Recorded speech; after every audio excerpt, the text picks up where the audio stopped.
देश में महामारी की दूसरी लहर अब धीमी पड़ती जा रही है, जिसके बाद अब हालात तेजी से सामान्य हो रहे हैं।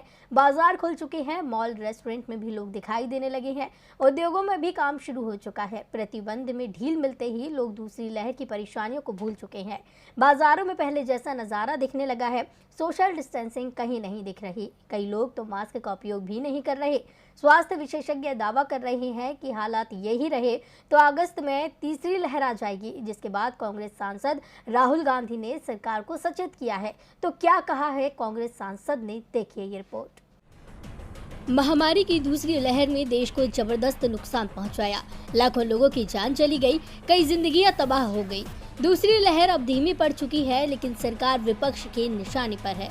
खास तौर पर जिस तरह से मोदी सरकार ने महामारी की दूसरी लहर से लड़ने में उदासीनता दिखाई है और सब कुछ राज्यों पर डाल दिया, उसे लेकर केंद्र सरकार से सवाल पूछे जा रहे हैं। कांग्रेस सांसद राहुल गांधी ने देश में महामारी की स्थिति को लेकर पार्टी की ओर से एक श्वेत पत्र जारी किया है।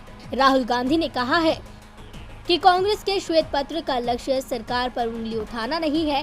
हम सरकार की गलतियों का उल्लेख इसलिए कर रहे हैं ताकि आने वाले समय में गलतियों को ठीक किया जा सके। महामारी की पहली और दूसरी लहर के दौरान सरकार का प्रबंधन बेहद खराब रहा। राहुल गांधी ने महामारी की दूसरी लहर के दौरान सरकार की उदासीनता को लेकर तंज कसा। राहुल ने कहा है कि पूरा देश जानता है कि दूसरी लहर से पहले हमारे वैज्ञानिकों और चिकित्सकों ने देश में दूसरी लहर आने की बात कही थी। उस समय सरकार को जो कदम उठाना चाहिए था, जो व्यवहार होना चाहिए, वो देखने को नहीं मिला। इसके बाद दूसरी लहर का हम सब पर पूरा असर हुआ और अब पूरा देश जानता है कि तीसरी लहर आने वाली है। इसलिए हम सरकार से आग्रह कर रहे हैं कि वो पूरी तैयारी करे।